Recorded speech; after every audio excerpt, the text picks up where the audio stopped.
Council chambers, we start with the allegiance.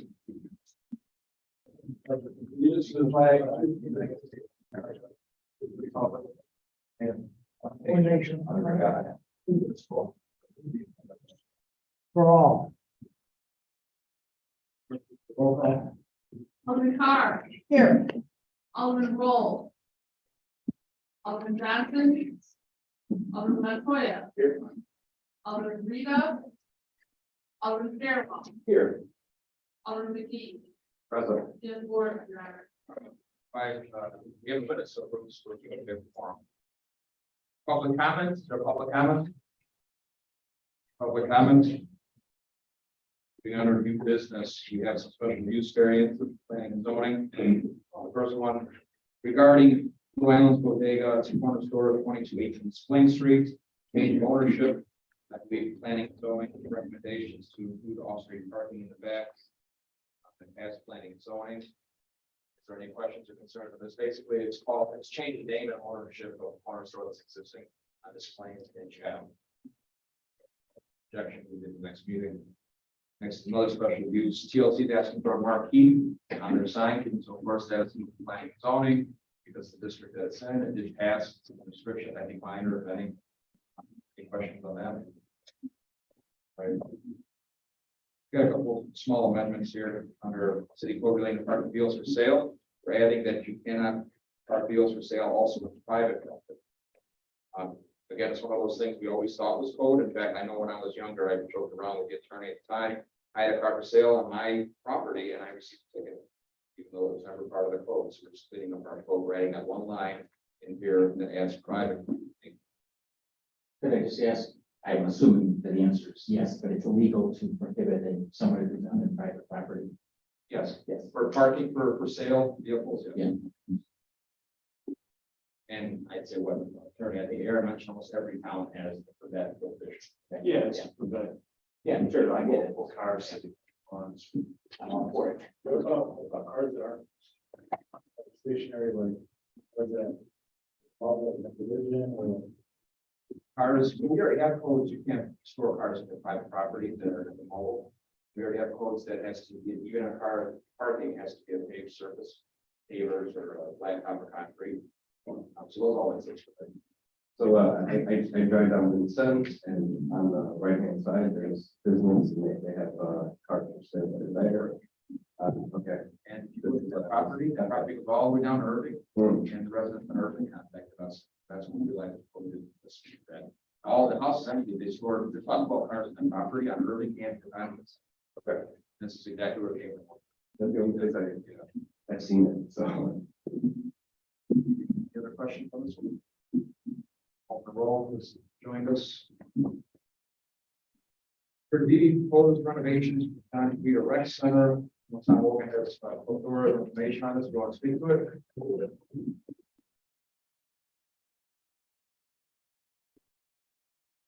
No trouble bringing it up on my laptop, but, so there's, two proposals. We've been searching for some proposals for a while, to renovate the playground at the rec center. There's also, second project proposal within there to, essentially expand out a, outdoor workout.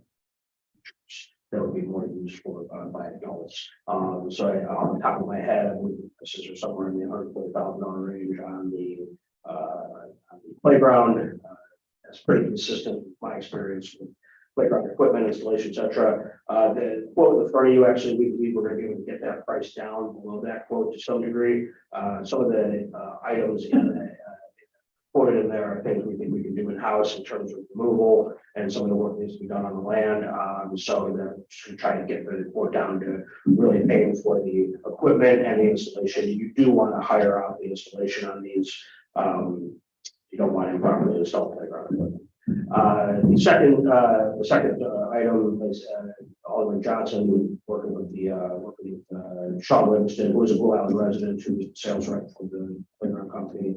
I have worked with Sean in the Blue Island Park District before. About $48,000 for workout area. This Alderman Johnson was pretty adamant that adults will want to use this facility in conjunction with the playground facility for the kids.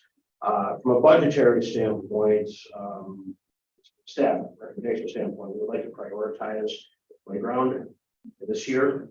The budgetary standpoint, we did allocate about exactly $200,000 for the physical improvements at the rec center. We still would like to address the gym floor this year. The initial quotes we got for the gym floor were a little low. We wonder if we can't get something a little more thorough done there. So we'd like to leave some room in the budgets to get the gym floor question settled before we move forward with the adult workout area, the adult fitness area. I think from a community benefit standpoint, the playground would carry the most impact down there. So for Alderman clarifications, 2 line items in the budget to cover the rec center, it's TIP and also the rec center budget. So primarily TIP, then whatever line item is the amount under the rec center budget. Right. The TIP would be hit first and then rec center. Yeah, accurate. So yes, we do have a relationship with that, and we did. I'll just put it in the packet. We were going to do this project last year. We did initially get two quotes on this, so this was the better one of the two. I went back to Compan, which was the first one, the competing company. There's only so many companies that do playground equipment, and they couldn't even guarantee me getting me equipment this year. The actual physical equipment, whereas for the company in front of you, they have U.S. warehouses, whereas Compan is it's all Chinese. So they have the equipment here. They have it in Texas. They can import and get it here. So we do it this year, and I think Alderman Montoya can probably test to this as well. When it gets to playground equipment, there's not the pricing across the market is pretty standard. When Luis and I have been at trade shows for park equipment before, you don't see a lot of variation. And if you do start to see variation, you should probably be a little concerned about what you find. And so we're just talking about your thing, man. No, listen. Traffic is good. We're just going over the rec center playground.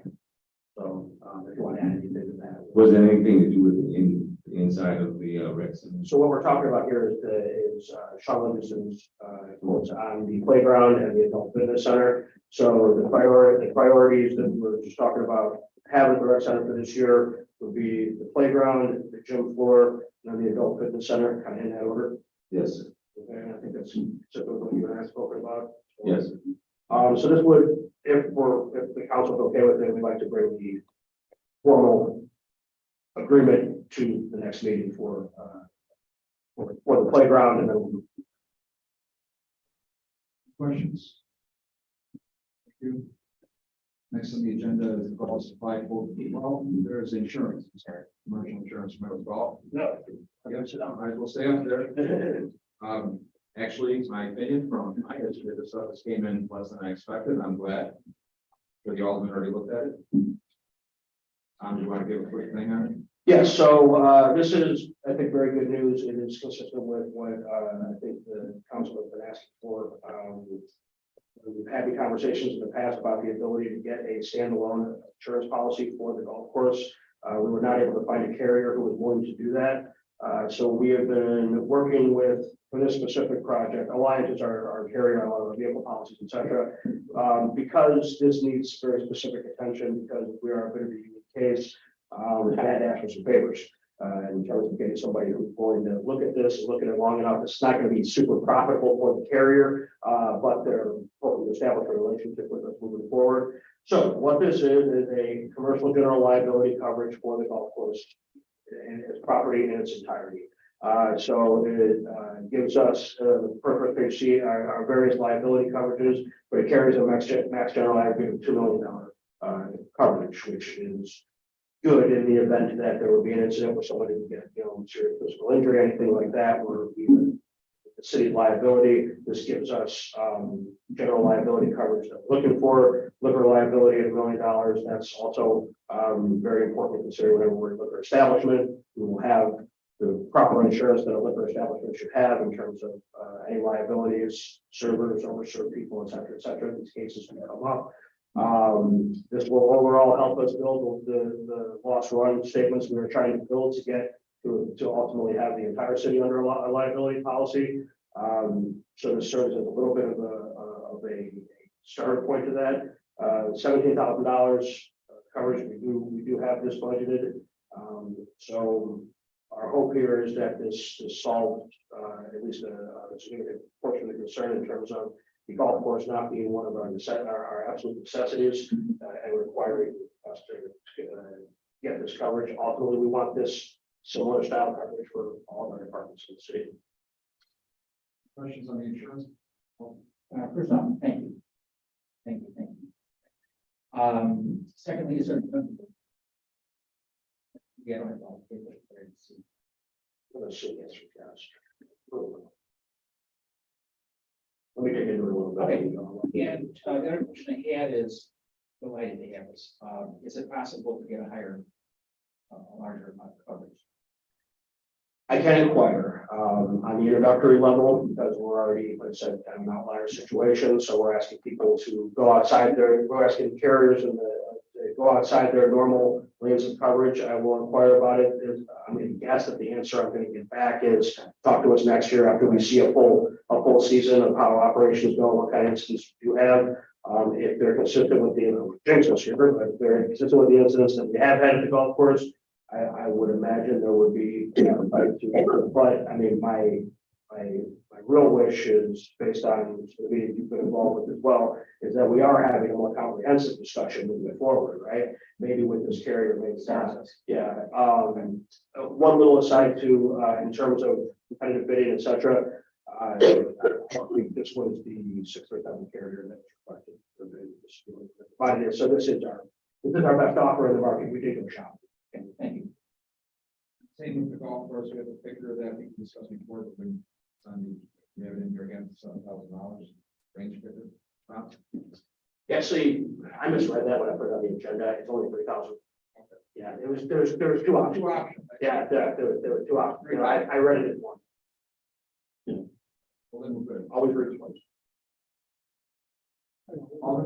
Yes, thank you, Tom, also reaching out and searching for, the best option for us.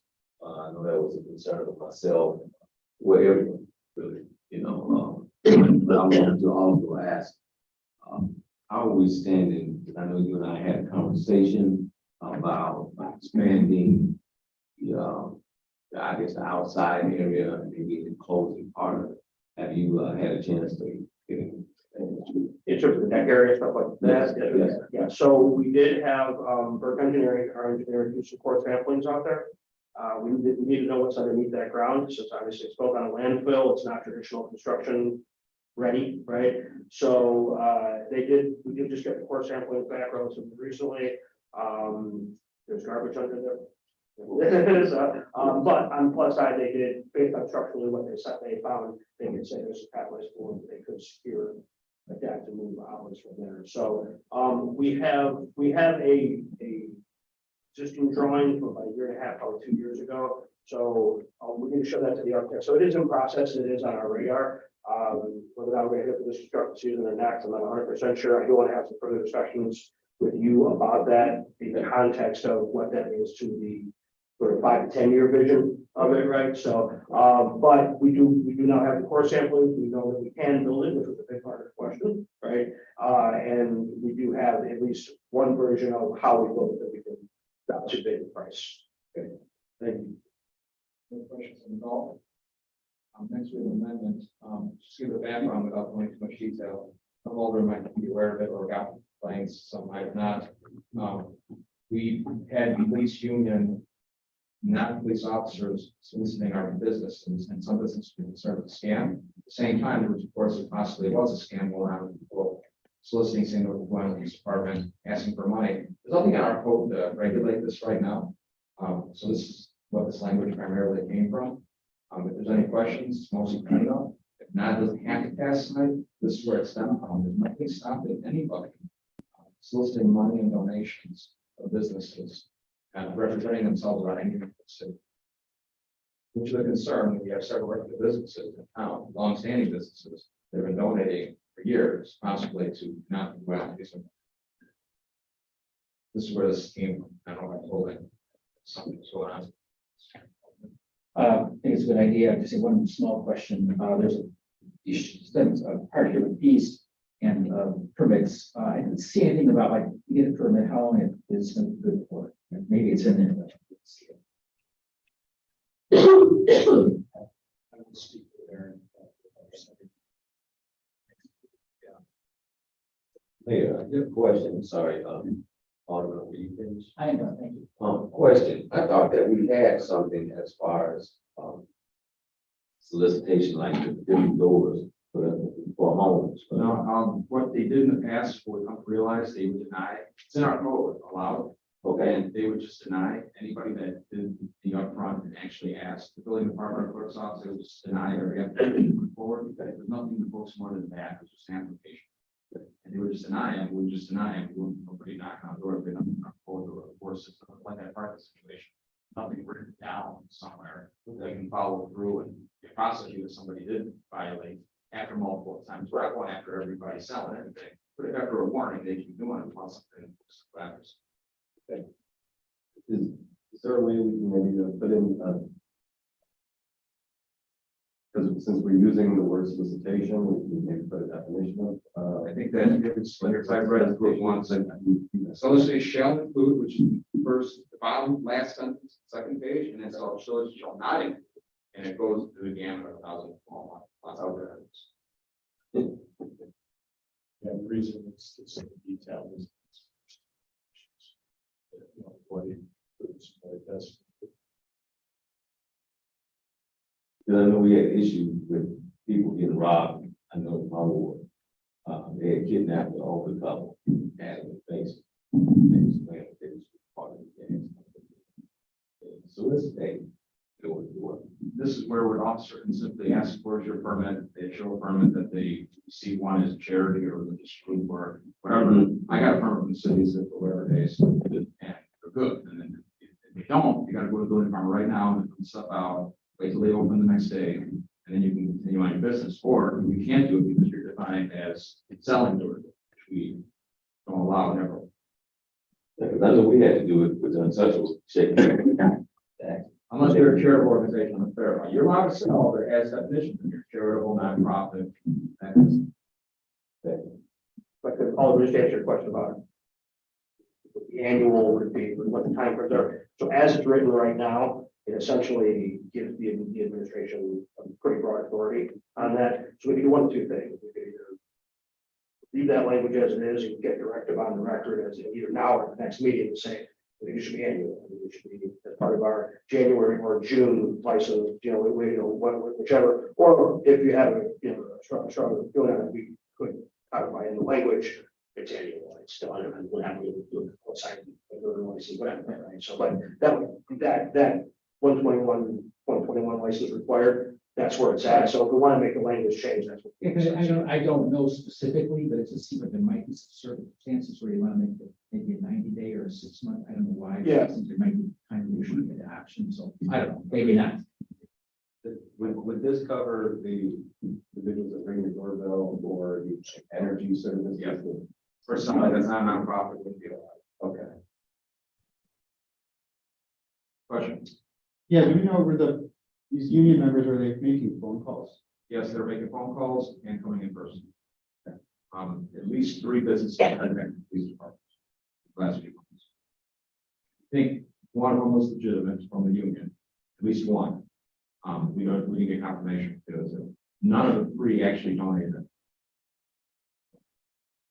And they're very long-standing businesses without naming. But really, the intent isn't so much to monitor or catch phone solicitations, right? It's to just give us recourse to report it. You know, when a business owner calls me and says, police union asking for money right now, I'm like, yeah, they filed a permit. You know, so it takes a lot of the questions off the table. All right, moving on, we'll get clarification. Litter issues at our gas station, O'Hara was working on, should we make it tonight? I don't have to. Yeah, I took a look at the. So my understanding is you're continually having issues with garbage train. So there is an affirmative obligation on the part of the owner to keep the property at all times, complying with all rules, ordinances, et cetera. There is a cure period, so is it going to change a lot of calling back and forth? Probably not, but we certainly do have the ability to put them on notice that there's a default. Vote. They'll load the trash. And then they'll have a time period to rectify the issue. There's nothing in here where it says, multiple violations shall be an event, should every time they have a chance to fix it. I was looking at the remedies section, I'm sorry. Part one remedy under section B is if the developer materially fails to fulfill his obligations under the certificate after notice given by the city and any cure periods described above have expired, the city may elect to terminate this agreement or exercise any right of remedy that may have at law or in equity, which sounds like a pretty draconian Right. remedy, but there it is. Yeah, there's that small clause though after the expiration period. Right. Right, so. Friday, we see it in the trash, we give the official notice, hey, well, you had 30 days to cure. They had it cleaning up, and then 35 days later, it's trash. That's what we can run into. Right, yeah. They do a temporary fix, they clean up something, and then 2 months later, I got punch card. Well, what, I mean, so just to, and then we can go into, but for instance, it's, you got somebody got to come out, you get to have an employee out there every day, taking trash. And one day they don't, and that's the end of the cure period. So it's the window of time, I believe, there's 30 days. It is 30 days. Yeah. Okay. So that's, they have 30 days from that notice to clean up. Now, I don't see a reason you can't do this through code and issue fines and then actually enter into an agreement. State fines pending or the. So what they've been doing is they've been paying 7 days in max, and sending us $700 checks every month. And there's another business in town, Family Dollar was. You just create a new tier of expenses. Yeah, we can. Yeah, because it's something, yeah. It's And not- how we can. Put them under our nuisance. ordinance. Yeah, I'd like to, that's what I had originally suggested, and I don't know whether that's gonna do it or not, but it seems like somehow the end gets to the opposite point where it gets their attention, because right now they're just paying the fines. Yeah. And what it seems to me that they need to do, and I don't know how you would do this, but they need to either have an employee there who is 1 hour a day, that's what they do, or 1 day a week, that's what they do, because that's about the amount of time it's gonna take. That's a big property, and so you have at least an hour every day doing this, and that's what they don't want to do, obviously. So I think we can address this. I don't think the RDA is the right vehicle, I think code. And if it's a continual problem, it's not uncommon, working on an ordinance for another town, nuisance hotels, right? Where they're continually getting called, police are continually getting called out for these problems. And it's just the fact that they're getting called is the nuisance. Right? So I think we would fashion an argument similar to that as it relates to ordinance. And then bring them in, get it to a point where we're gonna revoke the business license. Yeah. And unless you do the following things, and here's an agreement that you have to comply to, similar to another establishment in town that we had, and if you don't. Now, if you don't comply with this agreement, which may include, a time frame and staffers become clean at certain times. Then it's generally a business license for education. I did talk to Aaron a little bit about this, and there is a possible kind of carrot also we may have to put in front of them as well. And we can talk about that as well, the combination. Okay. So, Radar, and I like Yeah. that, the other business that we don't know about, that's, we don't have any. Yeah, there may be other alternatives, but I think the vehicle is code first. Yeah. And now when we deem them a nuisance, Mhm. now it's bringing the RDA into play also. Yeah, okay, all right, thank you. Could we do both? I mean, could we create another sort of tier financial penalty and then while also setting up this sort of ultimate backstop, which is nuisance designation, revocation of license? Who hired some? Also. So under the Illinois Municipal Code, you have to add for violations of ordinances at 750, but it's per violation. Yeah, I think- So they were given a violation every day, 7 every single day. It's a lot of work for us to do. We've done something similar, not every day, we've done something similar to the YLC together. I shouldn't say YLC, but the Land. They finally are working on stuff now. And I It was believe weird. Or at least we get a lot of money. in memory serves me correct, you can add cost of enforcement on the fine. Man hour. Yeah. I got a question to, council, because that's actually a collaboration of the Dollar Tree and Thornton with their trash going back and forth, because Dollar Tree sometimes leave empty their receptacles. You know, I go in there sometime and it's like super stuffed every time. But I think it's a collaboration of both their garbages together.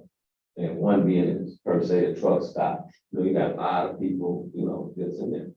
Yeah, I think we should find them as well as on the road speaking. If we have to use our manpower, I think we need to up the price on that as well, you know, keep our city looking a certain way. And no cost of enforcement. How broadly can we interpret it? I mean, if the trash is going around the city, conceivably we would have to go and eventually pick that up in other public places. We could interpret that. Well, there's a fine line.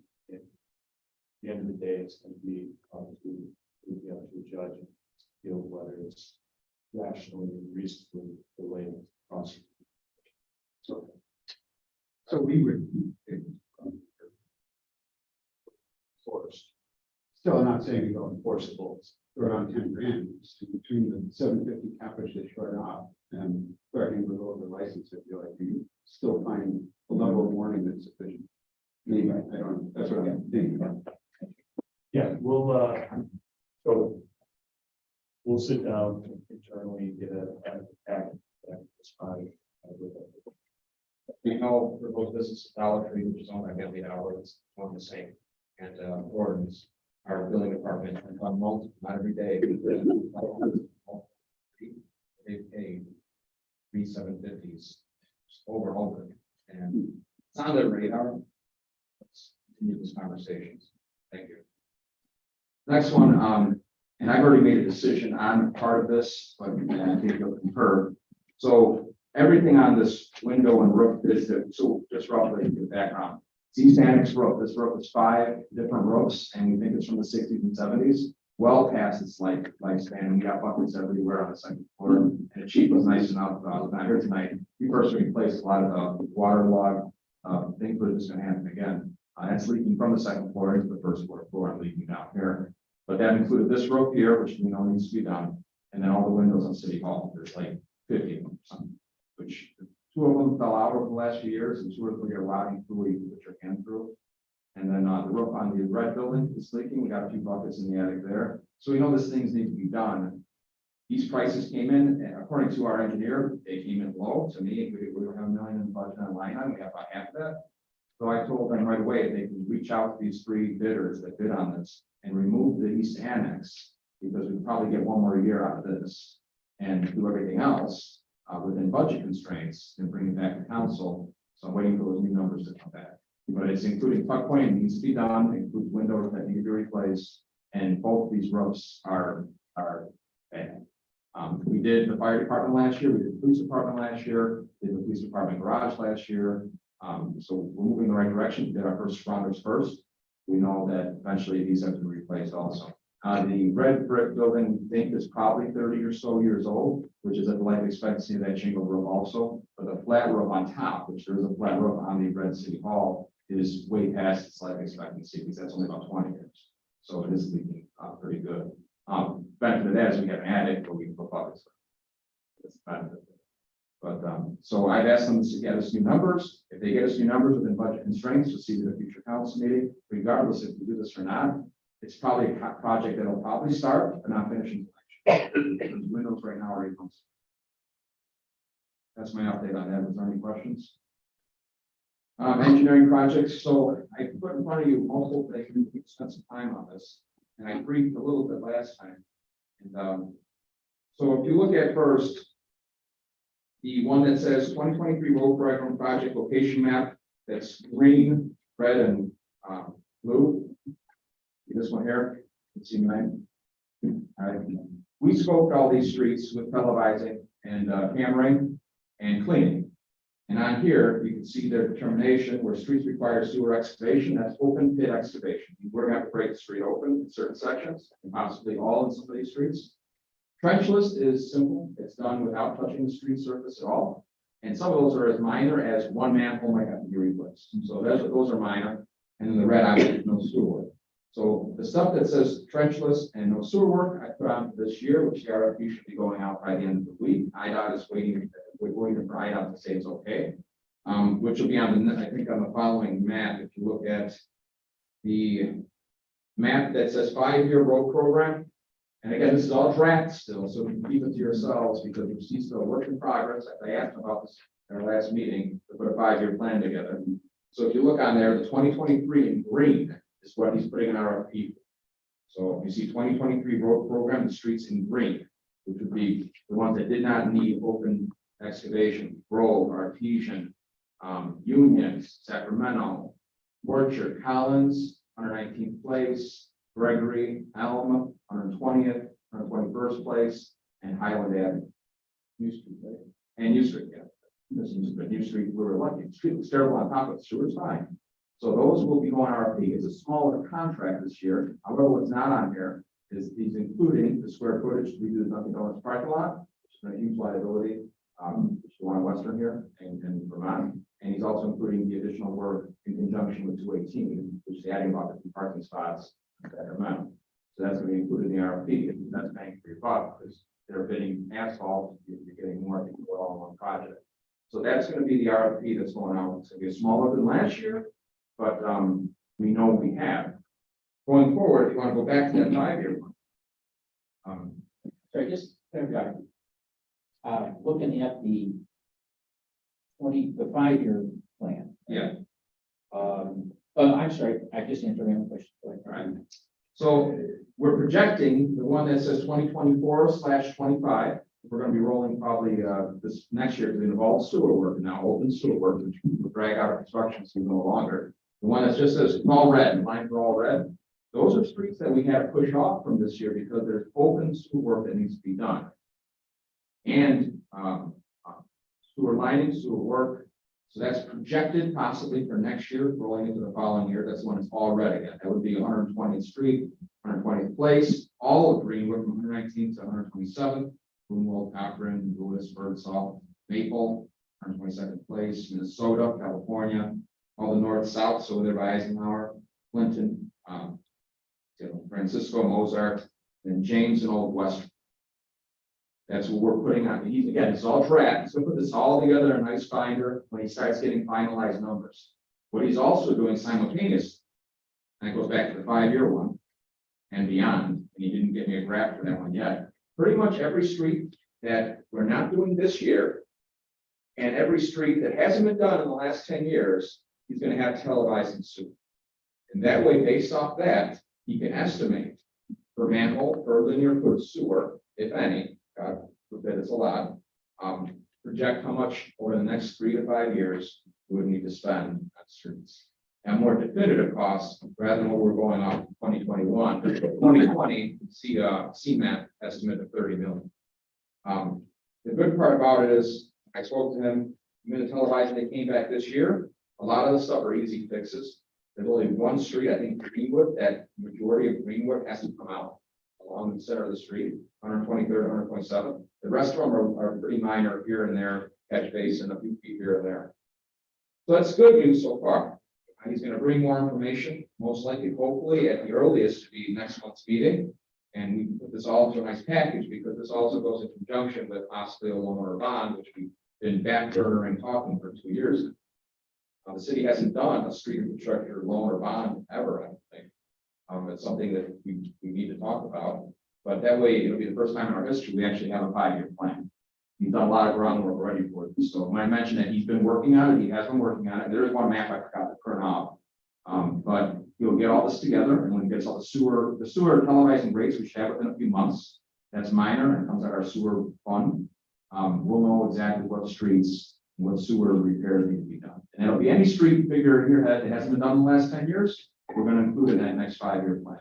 Alderman Johnson. Yes, Mayor, I know you're a great barter, so if you barter the price for like 5 years, just to ask them, you know, if you could just package that deal. So as we've seen last year, where we spent 2.6 for, I don't know, 40, 50 blocks last year, whatever we did. Right. We normally spent 400 for 2 blocks. Right. It's quantity, right? The more quantity you go out the bid, the better deal you get. We all know this. We've seen it. And the aldermen that have been here for a few years, we've seen it. So the ideal is you go through this year, we have a little smaller scope, getting the worst ones again. And then by the time these streets are being done, we'll have the total cost for the next 3 to 5 years.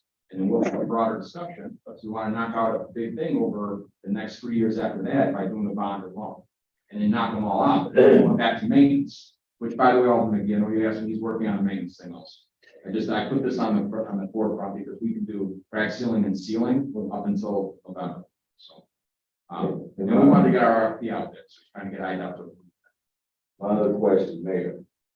Have Mayor Robbins returned your No, call? we're gonna work on that for next year. I didn't put those streets on there on purpose, if you notice. Right. Because it's not even a street anymore. But I was wondering, just asking the question, since he won't fix it, can he give us property on the other side as well? And to your point, we'll talk about that. Okay. Because I had that, we talked about it too, right? Right. So again, it's draft form. I called him. I said, hey, you forgot about Irving. Irving's missing off here. He's like, I forgot about the CDBG projects. He applied for a couple streets of CDBG. They're not on here. So we've got to clean up these maps and add some more figures, but it's work in progress. Alleys are going to be part of that. Alleys are a lot different conversation. 99% do not have curb, sewer, or any concrete work. So he'll base off what the square footage came in at this year and last year, average them, and to do the rest of the city. Because as I told somebody on Facebook, I mentioned yesterday, there is no brand new alley in town that we have done the last couple of years. So they all have to be redone. So you know how much linear foot you have left, you know how much the budget, and we'll just tack it on to the 5-year plan. So that's why I included the alley maps here too. Plus, I know you guys might have some copies. That's my updates on this, for the streets and alleys. But I'm gonna go right into Old Western, which is not specifically on here, because it's been on the agenda so many times, and I had them reprint this. So we went out to bid a year ago, and we had 3 bids come in for Old Western. IDOT has verbally approved everything. We're waiting for the written approval to come in for Old Western, for the full scope. Hitchcock and Burke are reaching out to these 3 bidders. All 3 said they're still interested. They're all thinking it's still gonna come around the same dollar amount. So when they get a recommendation to me, it'll be on whatever, it's hopefully the next council meeting, I'm hoping, because we were told lights are 6 months out, light pole order. Everything they can do, the concrete, the trees, which, by the way, Val, talked to Travis and submitted 6, and she said pick 3 or 4. So she's already analyzed this plan, how far apart they are. She made a recommendation last year, which would be a modified, the tree grates alone are 5 by 10 feet, they're oversized, probably the first time they ever do that. We'll need the most amount for tree growth and root growth. But it's gonna include everything but the lighting. The lighting might have to just place in the spring if we don't get them by the fall. But if we're ready to go, we could probably see Old Western done for the fall this year, because we're mainly talking about sidewalks.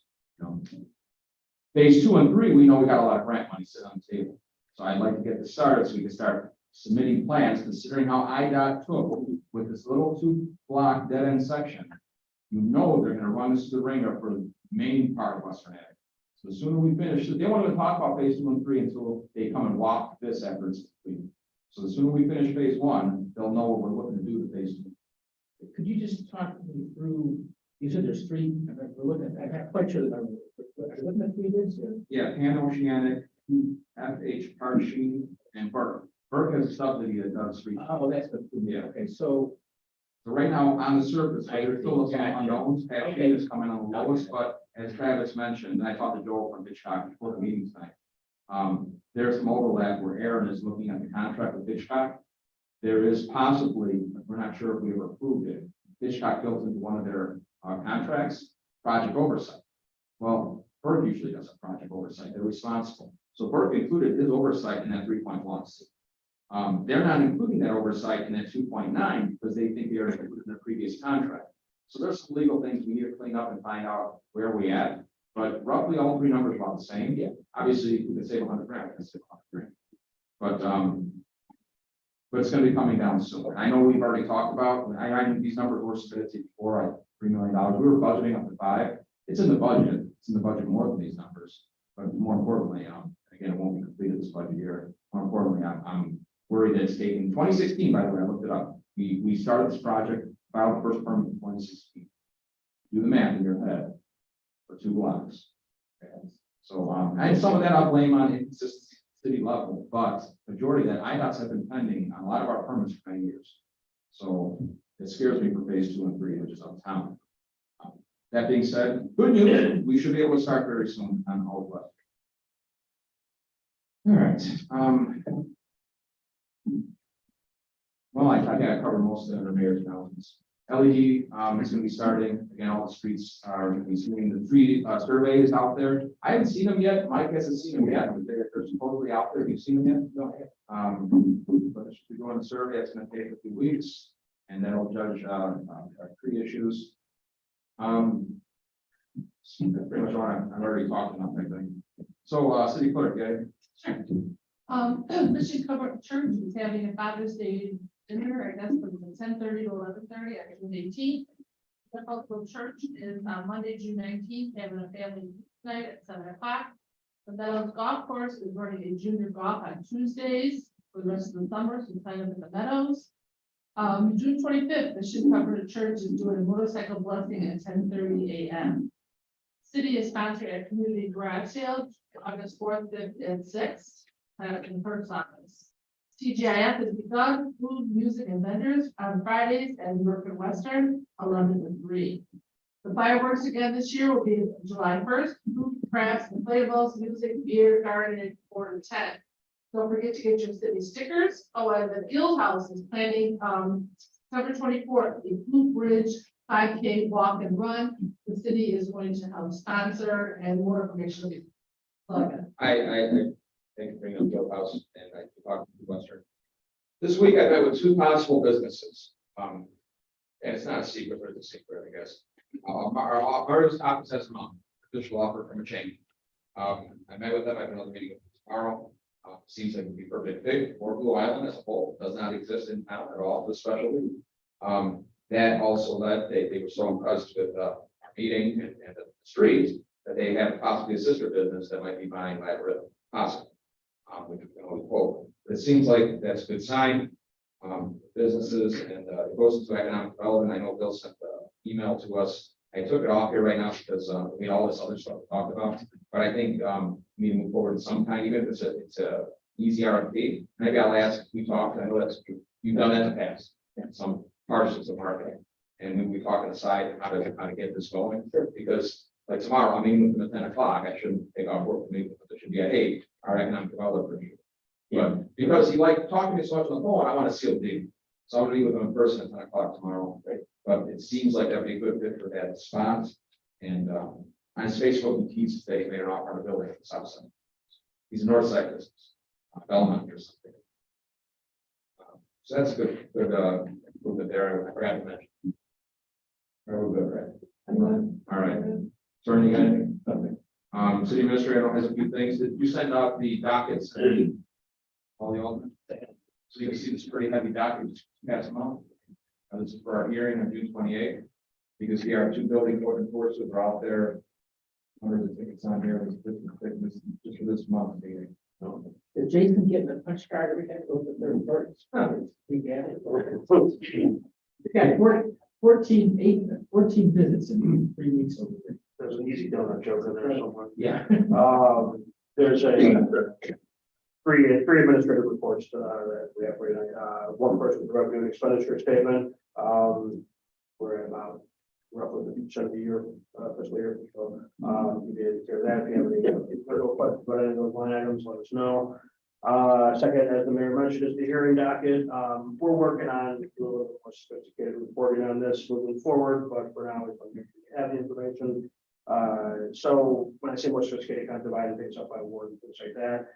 But this is our full docket, and I think it is worth noting this is 36 pages, the double sided. That Jason Slattery and Sean Kennedy, one of our code enforcement records, they're out there, and you'll see some addresses that are getting hit multiple times. You'll see, and those are repeat offenders, people we're trying to force into the court. Our hearing rooms have been pretty stacked full. We're probably gonna have to go back to doing 2 hearings a month. But all of that is good indication of the work being done in the enforcement side and being done equally in the building department side, which is the third document. It's just the building department report for the month and the year to date, and you can see it continues to be very busy. I have a fun little game I'm playing where I'm trying to see if I can catch anyone just loafing for a second in the building department. It's extremely busy. They're on their phone, they're on their computers, they're working, the inspection schedule is filled every day, which is a good problem to have. It's caught up from several years of kind of lack of management on the code enforcement side. So I got those 3 reports. I have one other, I will introduce employee, but before I do that, I'll take any questions, because I'm gonna step aside. Really good. Talking about the building department. I had heard that they had gotten tablets in the 90s. We do have tablets. We are stumbling through some software issues. So we are incorporating them. Moving a little slower than I'd like to do, but we are going to be, we are on a pathway to having, the office, for digital.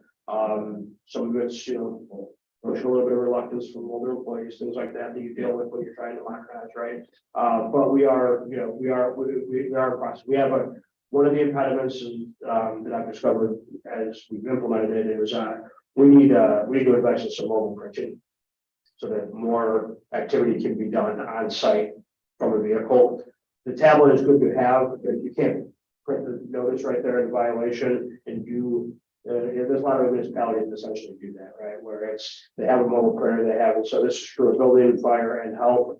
It is most advantageous to, by the time that inspector is leaving, that what's happening from the tablet is communicated already back to the office immediately, and the resident / business owner has their notice in hand with court date, etc. And all of that is kind of happening in continuity. We're not there yet. But we're working on it. I think whatever we need for additional, if it's printers or whatever, we should push towards that. Technology. Everywhere you go, they have tablets. So can't go out to eat without going to a tablet. This is sort of in an ideal world request, so, but just something to think about. If this hearing docket could be sorted by ward, it would be great if there's like a big problem.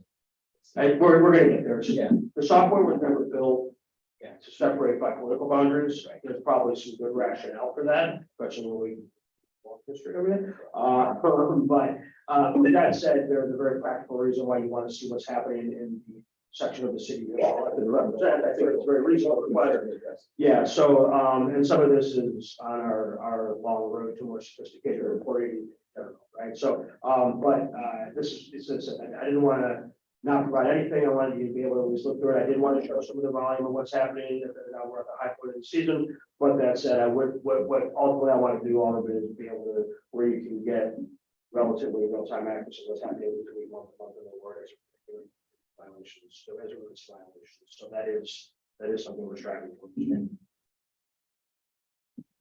All right, last thing, I just want to introduce a new department head. So I think everyone's aware our last supervisor of golf left a little abruptly at the beginning of the season, so we really had to scramble to make sure that the opening of the golf course didn't blow up on us, basically. And so I want to introduce Mike Powers, our new supervisor of golf. I believe Mike has the background, education, and background in training and background in this community, to do some things that we just really haven't felt that we've been able to do, in the 2 years of this administration. Here with the golf course, I think Mike's gonna help us put us on a very good pathway to where all of us want to go and see this course be more profitable and see it on a pathway in the future. So with that, I'm going to give Mike a chance to introduce himself. Mr. Mayor, do I have to use the microphone? I know most of you know who I am. Some of you I've known a long time. So for the rest of you, I want to tell you that I was born in Blue Island, born in St. Francis Hospital. My grandparents are from Blue Island. My mother's from Blue Island. I went to St. Benedict School. I graduated from Eisenhower High School. I went to Illinois State University. I got my degree in Recreation Park Administration with the sole purpose of being a park director. I worked for the Blue Island Park District. I was on the Blue Island Park District Board. I was the Park District President. I ran the park board while we were trying to find a new director after the old director left. After a while, I went back to school. I went for my master's at the University of Illinois Springfield. I worked for State Senator Patrick O'Malley, who I had a great relationship with. I found my way back here to Blue Island. I worked at Veterans Memorial, which was actually the third building at 123rd Greenwood. The past couple of years before I left teaching, I worked for a company called Cook Illinois Corporation. Cook Illinois Corporation, all you know who Illinois School Bus is. I was a regional manager there. I had 200 employees below me, $12 million budget. After many years there, I decided to go back into teaching, where I was currently a social studies teacher. I taught AP American Government and U.S. history. But then, I want to say this, I've been very active in Blue Island. I've done a lot of volunteering time over the last 30 years of my life. The golf course, I'm a golfer. I remember the golf course when it was the old Sexton garbage dump when I was a kid. I was there the first week that golf course opened, and I realized once that position became available, even though I was there in my years of retiring from teaching, I realized it was an opportunity I did not want to pass up because I really felt like it could really be a great revenue maker for the city of Blue Island. So that's why I threw my hat in the ring and I will put my qualifications up against anybody. I'm looking forward to making the place as profitable as it can. I talked to Alderman Johnson and shared some ideas with me. I'm all on board with expanding this place, running this place up, doing something more than just being a golf course. So many things I think we can do during the fall, the later part of the fall, or in the winter time, or in the early parts of spring. And basically, the golf course is entitled. So I think there's a lot of possibilities to generate revenue. And I'm excited to take on this position. And I'm open to any suggestions or ideas that any of you have. Because I really feel that more money that we generate for golf course is more money that we can throw into the pot here. To better the city of Blue Island. So anybody, if you have a chance, come on out, stop by and see me. I'm there 15 hours a day for the most part. I realize that it's not an 8-hour-a-day job. I'm looking forward to making it a better place and moving forward to really putting Blue Island on the map. So that's all I got for you. Thank you. Thank you, Mike.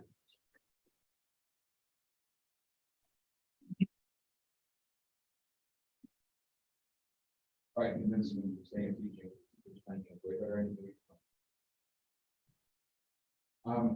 Maybe the secret.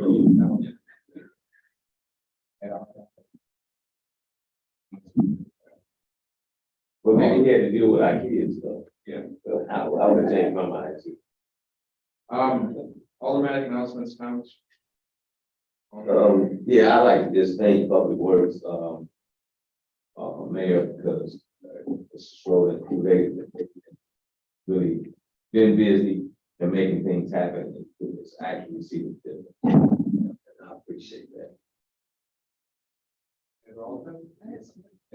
Tomorrow morning at 8 o'clock, I am meeting here in the annex with the Eisenhower, coordinator, I would say community and supporting initiatives. We're working together and collaborating with some of the businesses and some of the different entities in Blue Island. for an hour tomorrow, so I'll let you know how it goes. If you want to join us, we can look at tonight tomorrow. We don't have an executive, probably very well yesterday. So we have a motion to adjourn. Norman Johnson, second by the roll, all in favor, say aye. Aye. Any opposed? Oh, and please send me the vacation stuff we talked about yesterday. Might have to make some adjustments.